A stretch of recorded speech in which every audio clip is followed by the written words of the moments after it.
Bem-vindos à nossa 18ª aula do nosso curso sobre a fé ortodoxa de São João Damasceno. Nesta aula vamos continuar estudando as heresias cristológicas. Vamos ver então a segunda fase, a fase nestoriana, sobre o nestorianismo. Afirmada a existência da natureza humana completa em Jesus, os teólogos puderam estudar então mais detidamente o modo como humanidade e divindade se relacionaram em Cristo. Antes, porém, de entrar em particulares, devemos mencionar as duas principais escolas teológicas da antiguidade, a alexandrina e a antioquena, que muito influíram na elaboração da cristologia. A escola alexandrina era herdeira de forte tendência mística, procurava exaltar o divino e o transcendental nos artigos da fé, interpretava a Sagrada Escritura em sentido alegórico, tentando desvendar os mistérios divinos contidos nas Sagradas Letras. Em assuntos cristológicos, portanto, era inclinada a realçar o divino, com detrimento do humano. Ao contrário, a escola antioquena era mais dada à filosofia e à razão, voltava-se mais para o humano, sem negar o divino. Interpretava a Sagrada Escritura em sentido literal e tendia a salientar em Jesus os predicados humanos, mais do que os atributos divinos. Era mais racional, ao passo que a de Alexandria era mais mística. Dito isto, voltemos à história do dogma cristológico. A primeira tentativa de solução foi encabeçada por Nestório, elevado à cátedra episcopal de Constantinopla em 428. Afirmava que o Logos habitava na humanidade de Jesus, como um homem se acha num templo ou numa veste. Haveria duas pessoas em Jesus, uma divina e outra humana, unidas entre si por um vínculo afetivo ou moral. Por conseguinte, Maria não seria a mãe de Deus, Theotokos, como diziam os antigos, mas apenas mãe de Cristo, Christotokos. Ela teria gerado o homem Jesus, ao qual se uniu a segunda pessoa da Santíssima Trindade com a sua divindade. Nestório propunha suas ideias em pregações ao povo, nas quais substituía o título de Mãe de Deus por Mãe de Cristo. As suas concepções suscitaram reação não só em Constantinopla, mas em outras regiões também, especialmente em Alexandria, onde São Cirilo era bispo ardoroso. Este escreveu em 429 aos bispos e aos monges do Egito, condenando a doutrina de Nestório.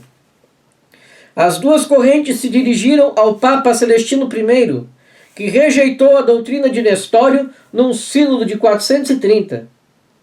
Deu ordem a São Cirilo para que intimasse Nestório a retirar suas teorias no prazo de 10 dias, sob pena de exílio. Cirilo enviou ao patriarca de Constantinopla uma lista de 12 anatematismos que condenavam o nestorianismo. Nestório não se quis dobrar de mais a mais que podia contar com o apoio do imperador. Além do mais, tinha muitos seguidores na escola antioquena, entre os quais o próprio bispo João de Antioquia. Em 431, o imperador Teodósio, instado por Nestório, convocou para Éfeso o terceiro concílio ecumênico a fim de solucionar a questão discutida. São Cirilo, como representante do Papa Celestino I, abriu a assembleia diante de 153 bispos. Logo na primeira sessão, foram apresentados os argumentos da literatura antiga favoráveis ao título Theotokos, que acabou sendo solenemente proclamado. Daí se seguia que em Jesus havia uma só pessoa, a divina. Maria se tornara mãe de Deus pelo fato de que Deus quisera assumir a natureza humana no seu seio. 4 dias após essa sessão, isto é, a 26 de 6 de 431, chegou a Éfeso o patriarca João de Antioquia, com 43 bispos, seus seguidores, todos favoráveis a Nestório. não quiseram unir-se ao concílio presidido por São Cirilo, representante do Papa. Por isto formaram um conciliábulo, que depôs Cirilo. O imperador acompanhava tudo de perto e sentia-se indeciso. São Cirilo, então, mobilizou todos os seus recursos para mover Teodósio II em favor da reta doutrina. Nisto foi ajudado por Pulquéria, piedosa e influente irmã mais velha do imperador. Este finalmente apoiou a sentença de Cirilo e exilou Nestório. Todavia os antioquenos não se renderam de imediato. Acusavam Cirilo de arianismo e apolinarismo.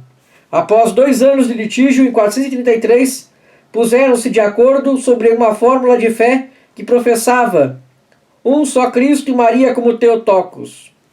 O nestorianismo, porém, não se extinguiu. Os seus adeptos, expulsos do Império Bizantino, foram procurar refúgio na Pérsia, onde fundaram a Igreja Nestoriana. Esta teve notável expansão até a China e a Índia Meridional, mas do século XIV em diante foi definhando por causa das incursões dos mongóis.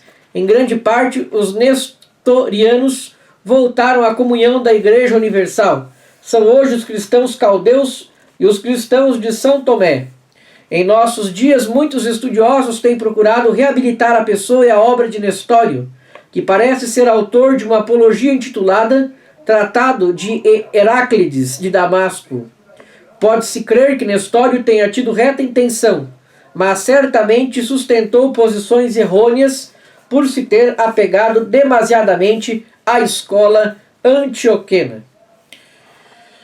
Então, encerramos essa segunda fase das heresias cristológicas.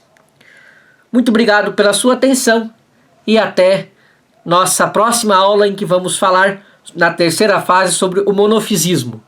Muito obrigado pela sua atenção e até nossa próxima aula.